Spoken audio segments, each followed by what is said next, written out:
శ్రేష్టమైన ఘనమైనటువంటి పరిశుద్ధ నామం పేరిట నకిరేకలలో విశ్వ ప్రార్థన మందిరమును ఏర్పాటు చేసుకున్న ఆ దినము నుండి ఈనాటి వరకు ప్రభా సంవత్సరాల తరబడి సంఘాన్ని కాపాడుతూ వచ్చారు. అనేక ఆత్మలు ఈ స్థలంలో రక్షణ పొందుతూ నీటి బాప్తిజంలో సాక్ష్యం ఇస్తూ దినదినము క్రమక్రమముగా దినము సంఘములు ఆత్మలు చేర్చబడుచు ఉండేను. వీరు అపొస్తల బోధేందు సహవాసమందు వెంట విరుచుకుంటూ ప్రార్థన చేయలేదు, ఎడతెగక ఉండేది. అలాగూ ప్రభా సంఘమును దేవుని రాజ్యం కొరకై సిద్ధపరుస్తూ వచ్చారు. ఆత్మలను పరిపూర్ణం చేసినారు.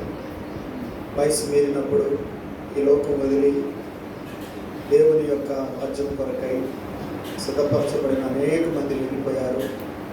మిగిలించబడినటువంటి శేషమును మేపుటకు, కాయుటకు, పోషించటకు సేవకులను ఇచ్చారు, పెద్దలను ఇచ్చారు, కాపరులను, ఉపదేశకులను ఇచ్చారు. ఈ సమయంలో మీ దాసులు ప్రభుదాస్ సహోదరి ఈ స్థలముల గురించి సేవ చేయించుకుంటున్నందుకు స్తోత్రాలు.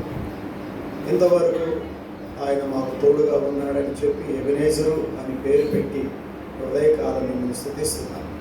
ఫిబ్రవరి నుండి ప్రభా మరి మేము రావడానికి సహాయపడ్డారు. దాసుడు యశ్వాదమన్న, నేను ప్రభా మరి ప్రభాకర్ అన్న, మెఫన్న, గాబ్రియల్ అన్న అందరూ రావడానికి సహాయపడ్డారు. మాకు మంచి సమయం ప్రాప్తింపజేస్తున్నాము. చిన్న స్థలాల్లో చిన్న సంఘాలతో ప్రభా మేము సహవాసం గడపలేకపోతే నీ దయవలన మాకు అనుగ్రహించిన ఈ కొరకై స్తోత్రాలు చెప్పుకుంటూ వాడే పాటల ద్వారా, వాక్యం ద్వారా మహిమ పొందమని యేసు ప్రభు మా రక్షకుని పేరిట ప్రార్థిస్తున్నాము తండ్రి. ప్రభాకర్ గారు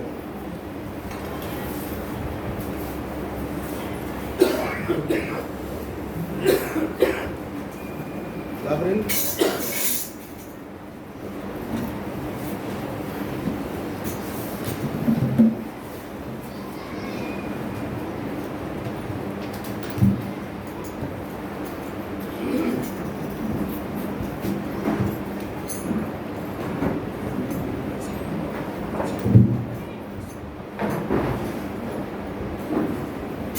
భజింపరండి ప్రభు యేసుని 215 213 పాడుకుంటాము.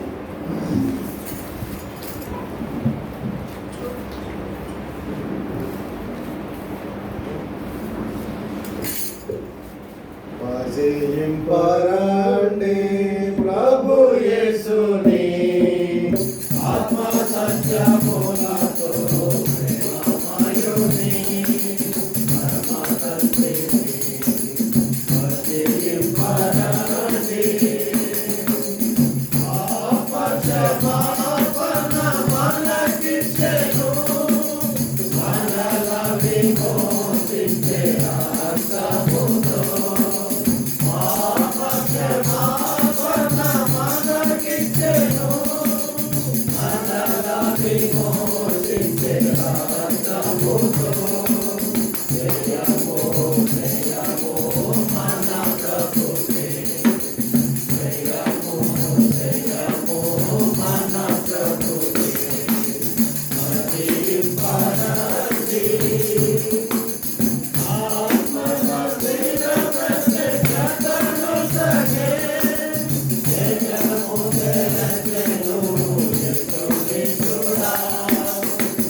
Gana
కొత్త పుస్తకములు 86, పాత పుస్తకములు 84. యేసు పరిశుద్ధ నామమునకు ఎప్పుడు అధిక స్తోత్రం. యేసు పరిశుద్ధ నామమునకు ఎప్పుడు అధిక స్తోత్రమే. యేసు పరిశుద్ధ నామమునకు ఎప్పుడు అధిక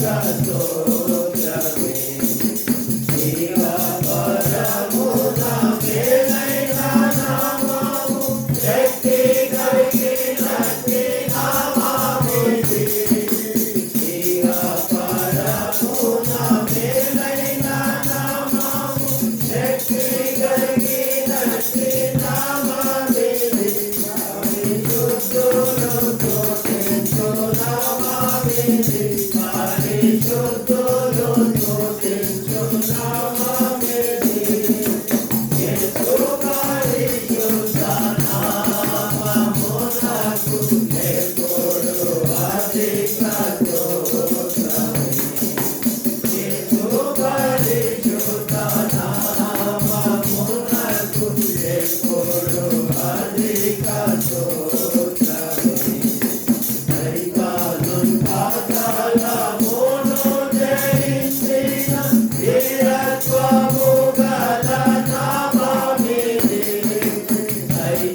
Yes,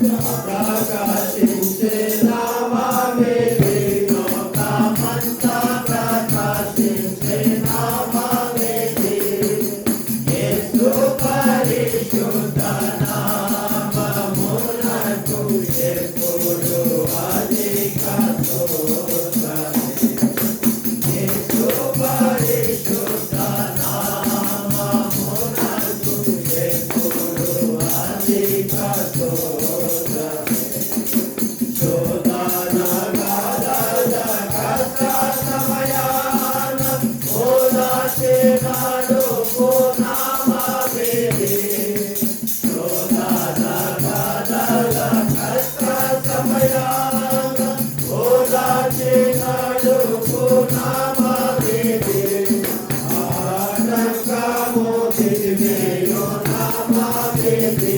ఆటంకము తిరిగేయో నామా వేది యేసు పరిశుద్ధ నామమునకు ఎప్పుడు అధిక స్తోత్రమే యేసు పరిశుద్ధ నామమునకు ఎప్పుడు అధిక స్తోత్రమే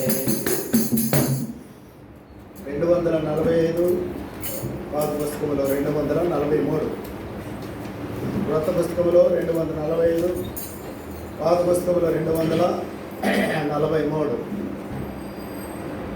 ఆగటిలో మేఘా స్తంభముగా రాత్రిలో అగ్ని స్తంభముగా ఆగటిలో మేఘా స్తంభముగా రాత్రిలో అగ్ని స్తంభముగా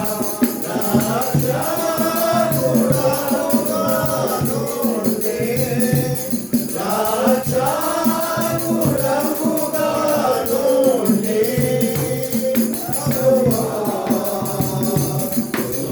శాంతితో కాచితివి శాంతితో కాచితివి ధన్య ధన్య ధన్య ప్రభు ధన్య ధన్య ప్రభు తానే రక్షణ మనకు సగే తానే రక్షణ మనకు సగే సన్నిధికి నడిపి నీ సన్నిధికి నడిపి ప్రభువా ప్రేమవలుగా చేతివి ప్రేమవలుగా చేతివి ధన్య ధన్య ధన్య నీళ్లను తాగితివి వాద్యమన్నాతో పోషించి మందమిలను తాగించితివి ఆత్మకు తృప్తినిచ్చి ఆత్మకు తృప్తినిచ్చి ప్రభువా శాంతిని నాకిచ్చితివి శాంతిని నాకిచ్చితివి ధన్య ధన్య ధన్య ప్రభు ధన్య ధన్య ధన్య ప్రభు తానే రక్షణ మనకు సగే తానే రక్షణ మనకు సగే సన్నిధికి నడిపి నీ సన్నిధికి నడిపి ప్రభువా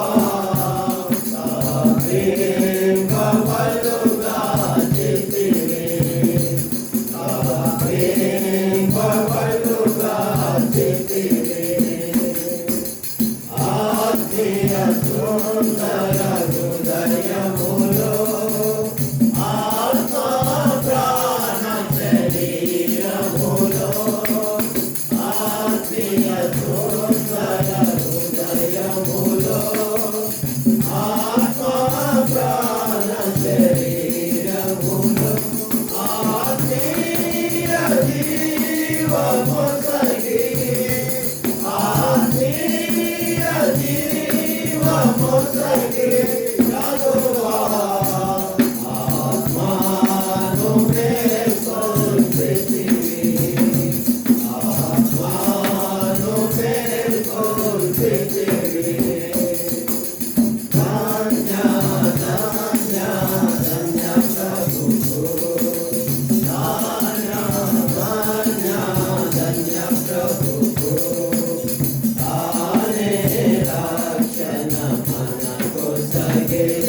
యెషయా గ్రంథము 27వ అధ్యాయము 3వ వచనం.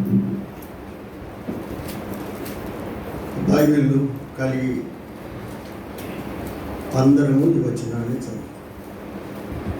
సెల్ ఫోన్లలో బైబిల్ చదవద్దు, పాటలు కూడా చూడద్దు. చాలామంది సెల్ ఫోనే ఉపయోగించుకుంటారు, బైబిల్ కొనడం లేదు. క్రిస్టియన్ అనేది తెలుస్తుంది, బైబిల్ పట్టుకొని బాగుపడదు. సెల్ ఫోన్ పట్టుకొని పోతే పాటలు జరుగుతున్నాయి, వాక్యం జరుగుతున్నాయి, మళ్ళీ బయటలాగా కనపడతాము, మళ్ళీ క్రైస్తవులాగా ఉంటాం. కాబట్టి బైబిల్ ఎక్కువగా మనతో ఉంచుకోవడం ప్రయత్నం చేద్దాం. యెషయా గ్రంథం 27వ అధ్యాయము 3వ వచనం. యెహోవా అను నేను దానిని కాపు చేయుచున్నాను, ప్రతి నిమిషమున నేను దానికి నీరు కట్టుచున్నాను. ఎవడనూ దాని మీదకి రాకూడనట్లు దివారాత్రము దాన్ని కాపాడుచున్నాను. ప్రార్థన చేస్తాను. పరమ తండ్రి, స్తుతులకు పాత్రుడా, ఆరాధనలకు యోగ్యుడా, సజీవుడమైన దేవ, అద్భుతములు చేయదే, ఆశ్చర్య కార్యములు జరిగించుదే. 4 సంవత్సరాలు నల్గొండలో ఉంటుంది, కానీ ఆదివారం రాలేకపోతే పిలవలేకపోయాను. ఈ దినాన మీరు అనుమతించినారు నీ పిల్లలతో కొంత వాక్యం పంచుకోవడానికి. నీ ఆత్మాభిషేకం దయచేయండి. ఆరాధన కొరకు సిద్ధపడిన వారిని ప్రేరేపించి మహిమ పొందము. ఇంకెవరైనా మార్గంలో ఉంటే త్వరితముగా వారు వచ్చినట్లు ఆటంకాలు తొలగించి తీసుకురమ్మని యేసు ప్రభు వారి పేరిట ప్రార్థిస్తున్నాను తండ్రి. ఆమేన్. యెహోవా అను నేను దానిని కాపు చేయుచున్నాను, ప్రతి నిమిషమున నేను దానికి నీరు కట్టుచున్నాను, ఎవడునూ దాని మీదకి రాకుండానట్లు దివారాత్రము దాన్ని కాపాడుచున్నాను. మొదటి వచనం చూడండి. ఆ దినమున యెహోవా గట్టిదై గొప్పదై బలమైన తన ఖడ్గము పట్టుకొనును, తీవ్ర సర్పమైన మకరమును వంకర సర్పమైన మకరమును ఆయన దండించును, సముద్రం మీదనున్న మకరమును సంహరించును. కాబట్టి చదవబడిన భాగంలో నుండి మనం 4 సంగతులు మనం చూస్తున్నాం. యెహోవా అను నేను దానిని కాపు చేయుచున్నాను. I the lord keep it. నేను కాపు చేయుచున్నాను. ప్రభువారు ఇప్పుడు స్వయాన తానే తన ద్రాక్ష తోటను, తానే తన సంఘాన్ని, తానే తన మందను కాపు చేయుచున్నాడు. ఇంత పూర్వము కాపు చేయడానికి ఎవరికో అప్పగించబడినది, వారు దాన్ని సరైన రీతిగా కాపు చేయలేకపోయేది. అది ఓల్డ్ టెస్ట్మెంట్లో, ప్రాచీన నిబంధన కాలంలో యాజకులు, లేవీయులు, పరిసయ్యులు, సద్దూకయ్యులు వీళ్ళకు దేవుడు మందను అప్పగిస్తే లేక తోటను అప్పగిస్తే వారు సరైన రీతిగా దాన్ని కాయలేదు. అయితే ప్రభు వారు ఒక గట్టి తీర్మానం చేశాడు. ఇక మీదట ఈ కాపులను పెట్టడం వలన ప్రయోజనం లేదు, నేను కాసుకుంటే తప్ప ఇంకా ఇది ఎవరు కాయలేదు. అందుకే 127వ కీర్తన, యెహోవా కట్టించని ఎడల కాపాడని ఎడల దాని కావలి మేలుకొనింట వ్యర్థమే. కాపాడని ఎడల అంటే ప్రభువే కాపు కాస్తాడు. ఎట్లా కాపాడతాడు ఆయన? 121వ కీర్తన 3-4 వచనములు చూడండి. 121వ కీర్తన 3-4 వచనములు. ఆయన నీ పాదమును తొట్టిల్లనీయడు, నిన్ను కాపాడువాడు కొనకకుండా కాపాడుతున్నాడంట. ఎట్ట కాపు కాస్తాడంట? పాతకాలంలో ఓల్డ్ టెస్ట్మెంట్లో యేసు ప్రభు రాకపూర్వము ప్రభు ఈ తీర్మానం చేసి తన కుమారుణ్ణి కాపరిగా పంపించక పూర్వము ముందు కాసినటువంటి కాపరులు ఎట్లా కాశారంట? కునికారు. ఏమయ్యారు చెప్పండి? కునికి నిద్రపోయారు. కానీ యేసుక్రీస్తు అనే తన కాపరిని మన కొరకు పంపినప్పుడు ఆయన కొనకకుండా, నిద్రపోకుండా, దెబ్బల నుండి, అపాయముల నుండి, గొర్రెల మందల ప్రాణాన్ని, తోట ప్రాణమును ఆయన కాపాడుచున్నాడు. కాబట్టి ఇంత పూర్వం ఈ ద్రాక్ష తోటను లేక ఈ సంఘాన్ని ఎవరు కాపు కాశారు అంటే భౌతిక సంబంధించిన మానవులు, మట్టి పురుగులు, మట్టిలో నుండి ఆదాము సంతానముగా వచ్చిన వాళ్ళు, తర్వాత పాప స్వభావమును కలిగిన వారు, జన్మంతో పాపములో పుట్టినవారు, వారిని యాజకులుగా, లేవీయులుగా, వారిని ప్రాచీన నిబంధన కాలంలో ప్రవక్తలుగా, న్యాయాధిపతులుగా, రక్షకులుగా మనకిస్తే వారు కునికి కాపు లేకుండా చేశారు. ఇప్పుడు ప్రభు ఒక తీర్మానం చేశాడు, కానీ నేనే దాన్ని కాపాడుకుంటాను. చూడండి 3వ అధ్యాయం 14 వచనం యెషయా గ్రంథం. వాళ్ళు ఇంత పూర్వం, ఇప్పుడు ప్రభు నేను కాపు చేస్తాను అన్నాడు. ఇంత పూర్వం ఎవరు కాపు చేశారు? యెషయా గ్రంథం 3వ అధ్యాయం చదువు బ్రదర్స్. 3:14. యెహోవా తన జనుల పెద్దలను వారి అధిపతులను విమర్శింపబోచున్నాడు. మీరే ద్రాక్ష తోటలను తినివేసిరి, మీరు దోచుకొని దరిద్రుల సొమ్ము మీ ఇళ్లలో ఉంచుకున్నారు. చూసారా? వాళ్ళు ఏం చేశారంట? కాపు కాసి ఆ కాసిన ఫలాన్ని దేవునికి ఇవ్వాల్సినటువంటి వారు తన జనుల పెద్దలను, వారి అధిపతులను విమర్శిస్తున్నాడు. ఏంటయ్యా నువ్వు కాసింది, నేను నీ చేతికి అప్పగిస్తే అని వారందరినీ కూడా ఆయన గద్దించాడు, విమర్శించి మీ కాపుదల తోటకు సరైన రీతిగా లేదు. ఏమి లేదు? లేదు. ఈ పెద్దలు ఎవరంటే ఇశ్రాయేలు ప్రజల యొక్క అధిపతులు. అంటే వారు ద్రాక్ష తోటను తినివేసినటువంటి వారంట. యాజకులు, ప్రవక్తలు కాపాడటం ఏర్పరచుకొని అప్పగిస్తే వాళ్ళు కాపు కాయలేదు కదా. ఏం చేశారు? సంఘమును సాతాను యొక్క టెంప్టేషన్ నుండి కాపాడలేకపోయారు. తన ప్రజలను కాపాడలేకపోయారు. సంఘము నాశనమైపోయింది. ఆ ప్రాచీన నిబంధన కాలంలో ఆ సంఘం అంతా కూడా పతనమైపోయింది. అందరూ పడిపోయారు. ఇప్పుడు ఆయనే స్వయాన వారి భద్రత, సంరక్షణ నేను చేస్తానని ఆయనే వచ్చేసాడు. చూసారా? ఆయనే తీర్మానం చేశాడు. 32:12 యెషయా గ్రంథం 32:12 యెషయా గ్రంథం 32:12 రమ్యమైన పొలము విషయమై ఫలభరితమైన ద్రాక్షవల్లుల విషయమై వారు రొమ్ము కొనుకొనుచున్నారు. యెహోవాను నేనే దానిని కాపు చేయుచున్నాను అంటున్నాడు. రమ్యమైన పొలము, ఫలభరితమైన ద్రాక్షవల్లులు ఏమైపోయినాయని రొమ్ము కొట్టుకొనుచు ప్రలాపిస్తున్నటువంటి పరిస్థితుల మధ్య ఆ పెద్దలు తినేశారు, దాన్ని నాశనం చేసేశారు. రొమ్ము కొట్టుకుంటున్నారు ప్రజలు. ఏమైంది అని, ఆత్మీయమైన ఫలం ఏమైపోయిందని రొమ్ము కొట్టుకొనుచున్నారు. దేవుడు పరలోకము నుండి ఆ వేదన, ఆ ప్రజల బాధను విన్నాడు. అయ్యో ఏమైంది? మా పొలము, మా ద్రాక్ష తోట, మా కాపు ఏమైపోయింది? ఈ పెద్దలు రమ్యమైన పొలము, ఆ ద్రాక్ష తోట విషయమై దేవుడు నియమించుకున్న వారు వారి ఇళ్లలో దాచిపెట్టుకున్నారు కనుక ఇప్పుడు చాలా ఇబ్బందికరమైన పరిస్థితి వచ్చింది. ఆదికాండం 2వ అధ్యాయంలో దేవుడు ఆదాముతో చెప్పాడు, నిన్ను నేను ఏదైనా తోటలో ఎందుకు ఉంచినాను అంటే సర్పముతో ముచ్చట్లు పెట్టుకోవడానికి, సంభాషించడానికి, సరసోక్తులు మాట్లాడడానికి, ఇంకా ఏమో చేయడానికి కాదు. ఈ తోటను కాయించకు. అయితే తోటను కాల్సినోడే తానే కాయబడ్డాడు.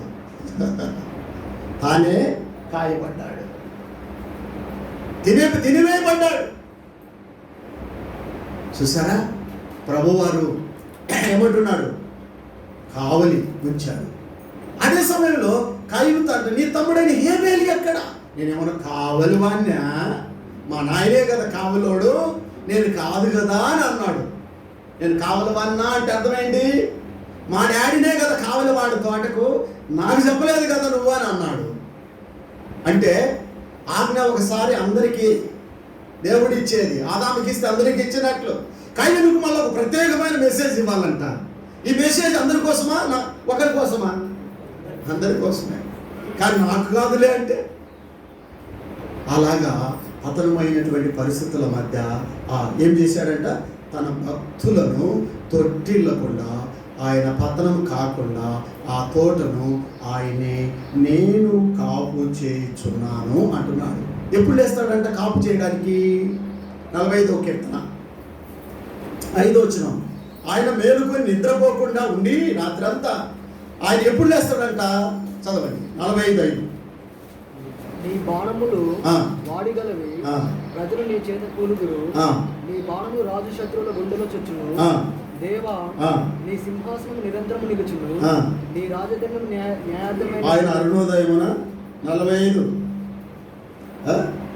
5 చదువు. 45 46 దేవుడు ఆ పట్టణంలో ఉన్నాడు, దానికి చలనం లేదు. అరుణోదయమున దేవుడు దానికి సహాయం చేయించున్నాడు. ఎప్పుడంట? అరుణోదయమున. ఇంకా సూర్యుడు ఉదయించక ముందే వెళ్ళి ఆ తోట విషయమై ఆయన బాధ్యత తీసుకోవడానికి ఆయన తీర్మానం చేశాడు. యెహోవా అను నేను కాపు చేయించున్నాను. ప్రియులారా, ఆ ప్రభువారే, సర్వశక్తిమంతుడైన దేవుడే ప్రాచీన నిబంధన కాలంలో ఉన్న స్వార్థపూరితమైన కాపరులు, యాజకులు, మత సంబంధమైన పెద్దల చేతిలో నుండి తన తోటను కాపాడుకోవడానికి విఫలమైపోయినప్పుడు నేనే కాస్తానని, నేనే కాసుకుంటే బాగుంటుందని ఆ దేవుడు మానవుడిగా సంవత్సరాల క్రితం ఈ లోకానికి వచ్చాడు. దేనికి వచ్చాడు? ఎవరైతే ఏమి చేయాల్సి ఉండి చేయలేక విఫలమైపోయిందో, రమ్యమైన తోట, ఫలభరితమైన తోట ఎలా చెడిపోయిందో దానిని బాగు చేయడానికి ఆయన తన కుమారుడైన యేసుక్రీస్తుని ఈ లోకానికి పంపించాడు. నేను దానిని కాచుకుంటాను. క్రీస్తు పరిశుద్ధాత్ముడు దేని యందు మిమ్మును అధ్యక్షుడిగా ఉంచెను, కాయుటకు, సంఘమును కాయుటకు. తండ్రి అనుకున్నాడు, కుమారుణ్ణి పంపించాడు. కుమారుడు పరిశుద్ధాత్మకు సంఘాన్ని అప్పగించాడు. పరిశుద్ధాత్మ సంఘానికి అప్పగించాడు. సెకండ్ థింగ్ చూడండి, యెషయా 27:3, యెషయా గ్రంథం 27:3. యెహోవాను నేను అది అయిపోయింది. రెండో మాట చదవాలా? ప్రతి నిమిషము, ఇది రెండో మేలు. ప్రతి నిమిషము నీరు కడతాను. I will water it every moment. ప్రతి సమయంలో మూమెంట్ ఆరిపోయినప్పుడు, డ్రై అయిపోతున్నప్పుడు, కొంత నెరవేరుస్తున్నప్పుడు ఆ యొక్క వెంటనే ఆ మూమెంట్ను క్యాచ్ చేసి ఆయన ప్రతి నిమిషము నీరు కడతాడు. కొన్నిసార్లు కాపర్లో ఎండిపోయిన తర్వాత వచ్చి, అయ్యో నేను రాకపోయి ఉంటేనే, ఆ పని పెట్టుకొని ఆ పెళ్లికి పోయి ఉంటేనే, ఆ సమాధికి పోయి ఉంటేనే, ఫలాని కార్యానికి పోయి నష్టమైందని తర్వాత బాధపడతారు. ఇప్పుడు ఈయనకి ఏ పనులు లేవు, పెళ్లి కార్యక్రమాలు లేవు. ఈ కాపరులాగా, ఆ పెద్దలాగా, ఓల్డ్ టెస్ట్మెంట్ ఉన్న వాళ్ళలాగా ఆ మందను అజాగ్రత్తగా పట్టించుకోకుండా చూసినట్లుగా ఇప్పుడు ఈయన కాల లేదన్నమాట. ప్రతి నిమిషం దానికోసమే ఉంటాడన్నమాట. ప్రతి నిమిషము దానికోసమే. ఇంత పూర్వం ఈ ద్రాక్ష తోట మీద వర్షం పడకూడదని మేఘములకు ఆజ్ఞ ఇచ్చాడు. ఏమని ఆజ్ఞ ఇచ్చాడు? మేఘములారా, మీరు వర్షము ఈ ద్రాక్ష తోట మీద పడకూడదు. ఎందుకంటే కాపరి అనే వ్యక్తిని నేను పెట్టాను. అతడు నీరు కట్టుకుంటాడు. మీరు పడితే వాడు నిద్రపోతాడు, సోమరైతాడు. అతడే అన్ని చేసుకుంటాడని ముందు ఏం చేశాడంట?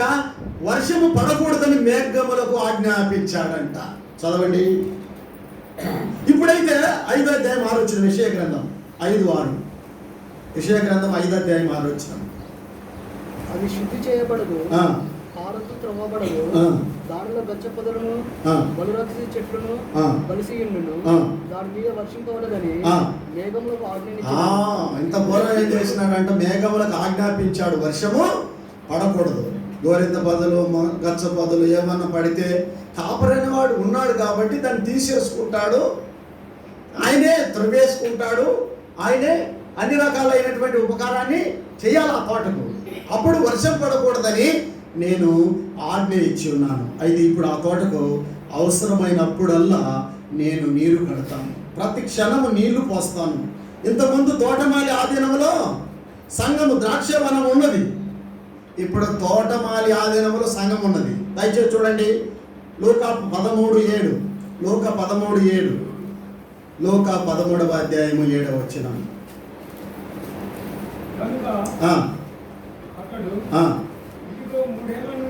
ఇదిగో 3 ఏళ్ల నుండి నేను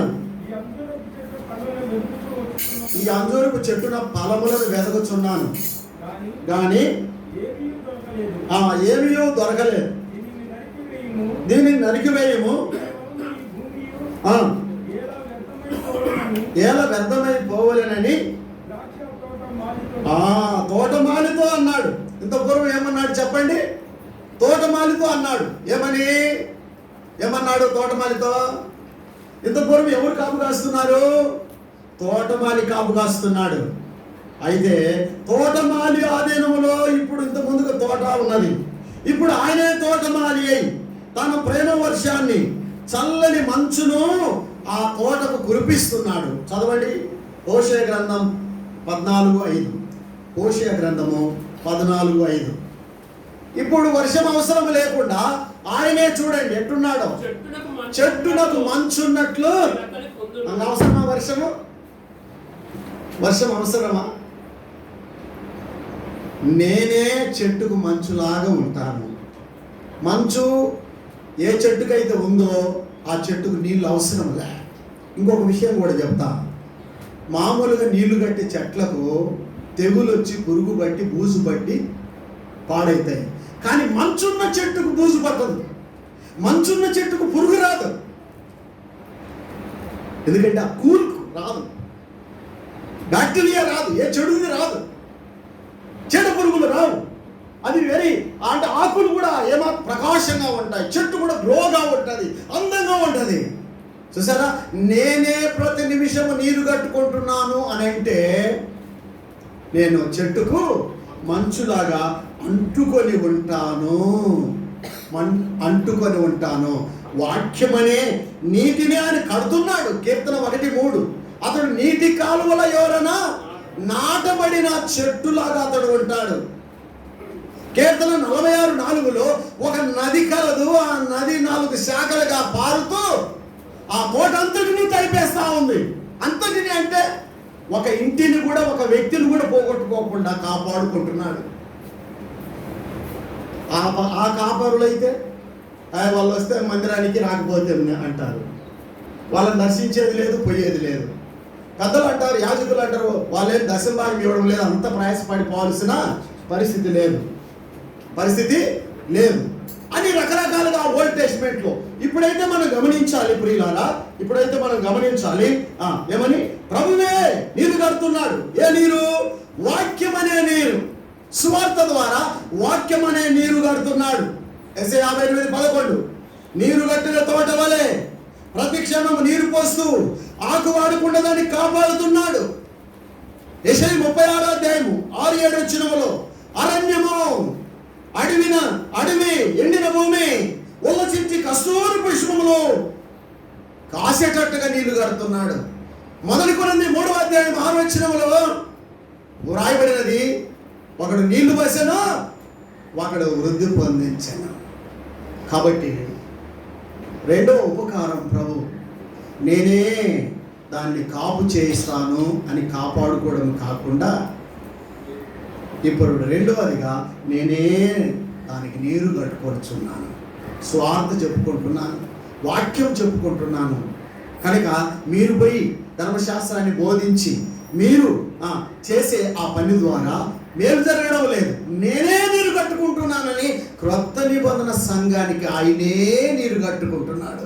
మూడవదిగా ఎవడో దాని మీదకి రాకుండానట్లు, యెషయా గ్రంథం 27:3 ఎవడు దాని మీదకి రాకుండానట్లు, లాస్ట్ ఎనీ హార్ట్, ఏ మనిషి దాని మీదకి రాకుండానట్లు. ఆ ద్రాక్ష తోట మీదకి శత్రువులు ఉన్నారు, సంఘానికి శత్రువులు ఉన్నారు. ద్రాక్ష తోటను చెరుపు గుంట నక్కలు ఉన్నాయి. ఎవరున్నారు చెప్పండి? గుంట నక్కలు ఉన్నాయి. ఇప్పుడు ఎవడు దాని మీదకి రాకుండానట్లు. ఎంతో పూర్వం ఈ ద్రాక్ష తోట పైకి శత్రువులు వచ్చేవాళ్ళు, అడవి పందులు వచ్చేవాళ్ళు, చెడుగంత లోపలికి వచ్చేది. ఆ తోటను ఎవరు గాయపరచకుండా కాపాడలేకపోయారు ఆ పందుల బారి నుండి, ఆ వ్యాఘ్రముల నుండి. ఇప్పుడైతే ఎవడో దాని మీదకి రాకుండానట్లు నా బెదురు వాటికి ఉంటాయని అన్నాడు. నీ బెదురు వాటికి ఉంటాయని అన్నాడు. బెదురు కోసం ఏం చేస్తాం? పంటల దగ్గర పాత చీరలు, పాత బొమ్మలు అవన్నీ కట్టేస్తాం బెదురు కోసం. ఇప్పుడు చూడండి, నా బెదురు వాటికి ఉంటుంది, ఎవడు దాని మీదకి రాడు. యెషయా గ్రంథం రోమాపత్రిక 8:35 ఏంటి సీమలన్నీ? 8:35 8:35 క్రీస్తు ప్రేమ నుండి మనలను ఎడబాపు వాడెవరు? శ్రమ అయినను, బాధ అయినను, కరువైనను, వస్త్రహీనత అయినను, ఉపద్రవమైనను, ఖడ్గమైనను మనలను ఎడబాపునా. చూసారా ప్రియులారా, నేను సంఘాన్ని రక్షించుకుంటాను. నేను సంఘాన్ని దాడుల నుండి రక్షించుకుంటాను. ఏమేమి దాడి సంఘం పైన జరుగుతుంది? ఖడ్గమైనను, శ్రమ అయినను, బాధ అయినను, హింస అయినను, కరువు అయినను, వస్త్రహీనత అయినను, ఉపద్రవం, ఎన్నో దాడులు జరుగుతూ ఉన్నాయి సంఘం పైన. కానీ నా ప్రేమ మాత్రం ఆ సంఘానికి నేను ఉంచుకొని ఆ సంఘాన్ని ఏం చేస్తా? ఎవడు ఈ రకాల శత్రువులు ఉన్నాయే, ఇప్పుడు మనం చదువుకున్న చెడ్డ గుణాలన్నీ దాని మీదకి రాకుండానట్లు ప్రభు జాగ్రత్త పడ్డాడు మన సంఘం విషయమై, మన విషయం ఆయన జాగ్రత్త పడ్డాడు. అంతేకాదు వీటన్నిటిని పంపించేది ఎవడంట? వస్త్రహీనత, ఉపద్రవము, కరువు, ఖడ్గము, వీటన్నిటిని. మొదటి పేతురు 5:8 నీ విరోధి యొక్క అపవాది ఎవరిని విరుగుదరానికి గర్జించు సింహం వలె వాడు పెట్రోల్ పోసి నిప్పులు అంటిస్తాడు. ఏం పోస్తాడు? పెట్రోల్ పోసి నిప్పులు అంటిస్తాడు. కానీ అటువంటి కిరాతకుని చేతిలో నుండి నేను ఎవడు దాని మీదకి రాకున్నట్లు నేను దాన్ని కాపాడుకుంటాను. చూసారా? ఈ లోకపు మనుషుల ద్వారా, ఈ లోకపు మనుషులు అనబడే పందుల ద్వారా, ఈ లోకపు మనుషులు అనబడే మృగాల ద్వారా ఏం జరుగుతుంది? తోటకు నష్టం. పరమగీతము 2వ అధ్యాయం 15వ వచనం. పరమగీతము 2వ అధ్యాయం 15వ వచనం. 2వ అధ్యాయం 15వ వచనం. పరమగీతము మన ద్రాక్ష తోటలు పూత పట్టి ఉన్నవి. చూసారా? సహాయం అంటే కైనోనియా అని ఉంది గ్రీకులో. కైనోనియా సహాయం అంటే కైనోనియా. కైనోనియా అంటే పాలివారు కాండి మాతో సావాసం అని. ఆ మాటకు గ్రీకులో ఎక్కడ తీసుకున్నాడంటే శిష్యులు సముద్రంలో చేపలు పడుతున్నారు, ఇటు ప్రక్క వీళ్ళు చేపలు పడుతున్నారు, ఆ వలను లాగలేక మాతో పాలివారు కండి. పాలివారు కండి అనే దానికి గ్రీకులో కైనోనియా అని రాయబడింది. అంటే సావాసంలోనికి సావాసం తీసుకోండి. దేన్ని చేయడానికి? సావాసం కోరాలా? సహోదరుని సహవాసమును దేని కొరకు కోరాలా? ద్రాక్ష తోటను చెరుపు గుంట నక్కలను పట్టుకోవడానికి. అంటే ఎవడు దాని మీదకి వస్తున్నాడు అంటే నక్కలు అంటే ఎవరికి గుర్తు బైబిల్లో? మనిషికి, దుష్ట సంబంధమైన మనిషికి. యెహోవా అంటాడు ఆ నక్కతో ఇలా చెప్పు అని హేరోదుల గురించి. అంటే హేరోదు లాంటి దుర్మార్గుడే దేవుని సంఘానికి, దేవుని కుమారులకు కీడు చేయడానికి పుట్టినోడు. అటువంటి వాడు దీని మీదకి రాకుండాన్నట్లు నేను కాపాడుకుంటాను. సంసోను చూడండి, 800 నక్కలు పట్టుకున్నాడు. సంసోను 800 నక్కలు పట్టుకున్నాడు. 300 నక్కలు పట్టుకున్నాడు తోటల్లోనికి. మన తోటల్లోనికి వాళ్ళు వదిలారు. ఏ తోటలోనికి? ఇజ్రాయెల్ ప్రజల తోటల్లోనికి వాళ్ళు నక్కలను వదిలారు. ఇప్పుడు ఏం చేశాడు? ఏ శత్రువు అయితే నక్కలను 300 మన తోటల్లోనికి వదిలాడో ఆ నక్కలను పట్టుకొని వారి తోటల్లోనికి వదిలేశాడు. అంటే వాని వేలును వాని గుడ్డుతోనే పొడిచాడు. ఎవడనో దాని మీదకి రాకుండాన్నట్లు బలవంతులైన వ్యక్తులను దేవుడు ఇచ్చాడు. కాబట్టి దేవదూతలను ఇచ్చాడు. ఇప్పుడు సంఘం ఎట్లుంది? యూదా పత్రిక 1వ అధ్యాయం 1వ వచనం. యూదా పత్రిక 1వ అధ్యాయం 1వ వచనం. యేసుక్రీస్తు దాసుడును యాకోబు సహోదరుడైన యూదా తండ్రి అయిన దేవుని యందు ప్రేమింపబడి యేసుక్రీస్తు నందు భద్రము చేయబడి పిలువబడిన సంఘం యేసుక్రీస్తు నందు భద్రము చేయబడి ఇప్పుడు ఉంది. ఎవడు దాని మీదకి రాకుండాన్నట్లు భద్రము చేశాడు సంఘాన్ని. అది తన కుమారుడైన యేసుక్రీస్తు ద్వారా నూతన నిబంధన సంఘములో ఆ యెషయా గ్రంథం 27:3ను నూతన నిబంధనలో నెరవేర్చాడు. నేను దానికి కాపు కాస్తాను, ప్రతి నిమిషం నీరు పెడతాను, ఎవడు దాని మీదకి రాకుండాన్నట్లు భద్రపరుచుకుంటాను.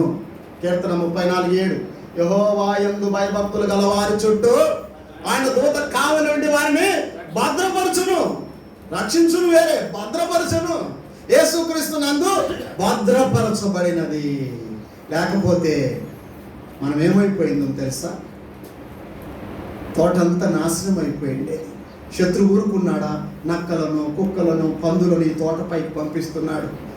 ఆర్ఎస్ఎస్ మత సంబంధమైన, దుష్ట సంబంధమైన వ్యక్తులను అందరినీ పంపిస్తున్నాడు. ఉసిగొలుపుతున్నాడు, శరీరులను ఉసిగొలుపుతున్నాడు తన తోటపైకి. కానీ ఈ రోజు వరకు తోట భద్రపరచబడ్డానికి యేసుక్రీస్తు నందు మాత్రమే ఎవడు దాని మీదకి రాకున్నట్లు భద్రపరచాడు. 4వదిగా దివారాత్రులు దానిని కాపాడుచున్నాను. I will keep it night and day. పగలు రాత్రి.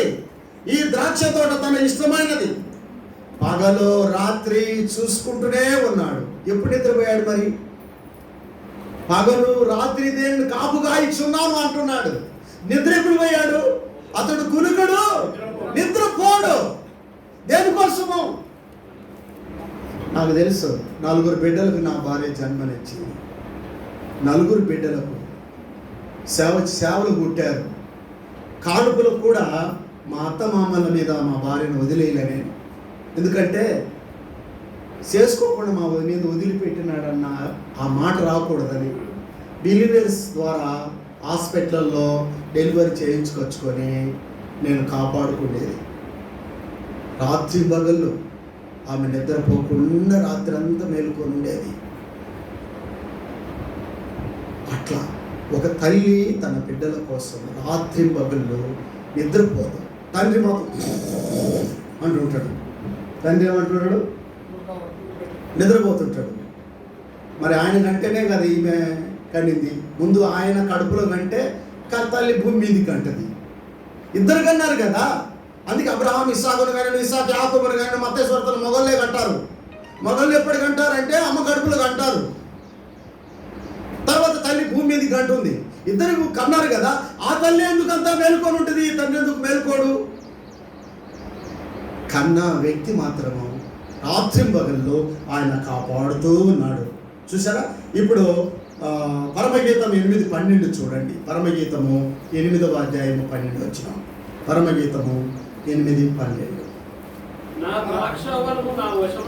నా ద్రాక్షావనము నా వశమున ఉన్నది. సొలొమోను ఆ 1000 రూపాయలు నీకే చెల్లును. నా ద్రాక్షవనము నా వశమున ఉన్నది. చూసారా? ఇంతమంది ఎవరి వశంలో ఉన్నది? కాపరుల వశములో ఉన్నది, యాజకుల వశములో ఉన్నది, ప్రవక్తల వశములో ఉన్నది. ఇప్పుడు నా ద్రాక్ష తోట దివారాత్రులు నా వశములో, నా యొక్క సంరక్షణలో, నా యొక్క ఉనికిలో కాపాడబడతా ఉంది. ఇంతకు ముందు లాగా కాక నేనే దాన్ని రాత్రి పగలు కాపాడుతున్నాను. కునుకను, నిద్రపోను. నా సంఘాన్ని, నా ప్రజలను రాత్రి పగలు కష్టాలు రాకుండా కాపాడుకుంటాను. ఇలాగున ఈ 4 విషయాల్లో ప్రభువారు తన సంఘానికి చేశాడు. నెంబర్ 1 చెప్పండి. ఆయన కాపు కాశాడు. 2 నీరు కట్టుకుంటున్నాడు ప్రతి నిమిషం. ఎవడు దాని మీదకి రాకున్నట్లు భద్రపరుస్తున్నాడు. దివారాత్రులు కాపాడుతున్నాడు. ఈ పై 4 విషయాలు ఎప్పటి నుండో మనకు నెరవేరాయి. ఎప్పటి నుండి? ప్రభువు శిలువ పైకి వచ్చినప్పటి నుండి నెరవేరాయి. చూసారా? అందుకే యెషయా గ్రంథం 27 మొదటి వచనంలో మనం చదివినాం. ఆ దినమున గట్టిదై గొప్పదై, గట్టిదై గొప్పదై బలమైన ఖడ్గము అంటే మరణము, భూస్థాపన, పునరుత్థానం. మరణము, భూస్థాపన, పునరుత్థానం. గట్టిదై, గొప్పదై, బలమైనదై ఆ ఖడ్గము అంటే ప్రభువైన యేసుక్రీస్తు వారు ఆ 3 విషయాలు జరిగించే ఒక ఖడ్గం.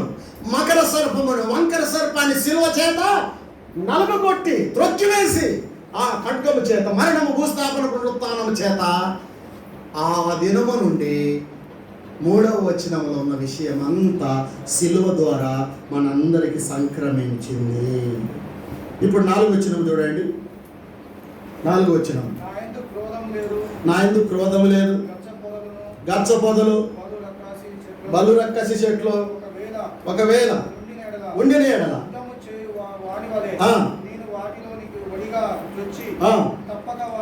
కాల్చివేశాడు. ఆ రోజున, ఆ దినమున వాటన్నిటిని కాల్చివేశాడు. పై 4 సంగతులు సంఘానికి ఈ 2024 సంవత్సరం అంతా కూడా ఆయన జరిగించాడు. కాపు కాశాడు, నీరు కట్టాడు, ఎవడు దాని మీదకి రాకుండా సంరక్షించి కాపాడాడు. అందుకు సంఘం ఏం చేస్తుంది? 27:2 బైబిల్ చూడండి. యెషయా గ్రంథం 27:2. ఆ దినమున మనోహరమగు ఒక ద్రాక్షవనముండును. పాడండి, కొత్త పాట పాడండి. దేవా, ఒక మనోహరమైన ద్రాక్ష తోటగా చేశావు. ఒక క్రొత్త పాట పాడండి. ప్రభు చేసిన మేలుకు, ప్రభు చేసిన ఉపకారానికి ఒక క్రొత్త పాట పాడండి. మనోహరమైన ద్రాక్ష తోటను గురించి ఒక క్రొత్త పాట పాడండి. అంటే పాత పాట ఉన్నదా లేదా?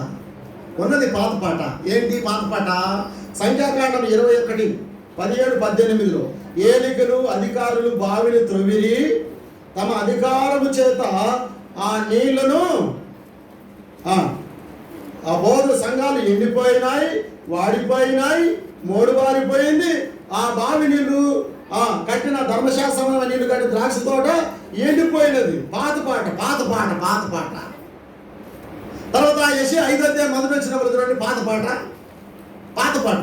యెషయా గ్రంథం 5:1 పాత పాట. నా పిల్లలకి పాడెదను. అతని ద్రాక్ష తోటను బట్టి నాకు ఇచ్చుడైన వాని గూర్చి పాడెదను. చూసారా? పాట ఎండిపోయింది, ఎరువు వేశాడు, అన్ని వేశాడు, ఎండిపోయింది ఎండిపోయింది ఎండిపోయింది, పలమరాలే. పాత పాట. కొత్త పాట ఏం పాట? 27:2 సంపూర్ణమైనటువంటి పాట. 20 ఇక్కడ మనం యెషయా గ్రంథం 5లో పాత పాట, యెషయా గ్రంథం 27లో కొత్త పాట. కొత్త పాట పాడండి అంటే పాత పాట వదిలిపెట్టండి. ఏంటి? ధర్మశాస్త్రం సంబంధమైన నీళ్లు కట్టారు, వాక్యం ఇచ్చారు, వాటి కట్టినందుకు మాకేం మేలు లేదు, మేము ఎండిపోయాము, కాపు లేకపోయాము, భద్రత లేకపోయింది, రాత్రి పగలు శత్రువు మా మీద పడేవాళ్ళు అనే పాట ఉండే. ఇప్పుడు 27:2 ఒక క్రొత్త పాట. ఏంటి ఆ క్రొత్త పాట? ఈరోజు క్రొత్త ఆరాధన ఏంటి? యెహోవా అనే నీవు నీ కుమారుడైన యేసుక్రీస్తుని లోకానికి పంపించి మమ్మను కాపు కాసినావు. ఆయన కాపురత్వం మాకు ఇచ్చావు, మంచి కాపురత్వం మాకు ఇచ్చావు. సెకండ్ థింగ్, ప్రభువా ప్రతి నిమిషము నీరు కట్టావు. అంటే వాక్యమును ప్రతి నిమిషము విస్తారంగా స్వార్థను మాకిచ్చి మాకు నీరు కట్టావు. కొత్త పాటలో 3వ శరణం ఏమిటంటే, ఎవడు దాని మీదకి రాకుండానట్లు భద్రత మాకు కల్పించినావు. కొత్త పాటలో 4వ శరణం ఏమిటంటే, పాటలో దివారాత్రులు కాపాడినావు. ఒక క్రొత్త పాట పాడండి. పాత పాట పోయింది, కొత్త పాట వచ్చింది. యెహోవా నాకు చేసిన ఉపకారములకు నేను ఆయనకేమీ చెల్లించాను. ఈ మాటలు మన హృదయంలో ఉంచుకొని ఒక క్రొత్త పాట పాడతాం ఈరోజు. అంటే ఎప్పుడు పాడింది పాడరా పాసిపల్ల దాసరి అని అన్నాడంట. పాత పాట వద్దు, కొత్త పాట పాడండి. ఈ కొత్త ఆరాధన చేయండి. దేవుడి మాటలు దీవించుకుంటాం. లేచి పాట పాడదాం. సండే స్కూల్ ఉంది కదా, సండే స్కూల్ పిల్లలు సండే స్కూల్కి వెళ్తారు. వేసిపోతాం. కొత్త పాట చెప్పి దీనికి సంబంధించి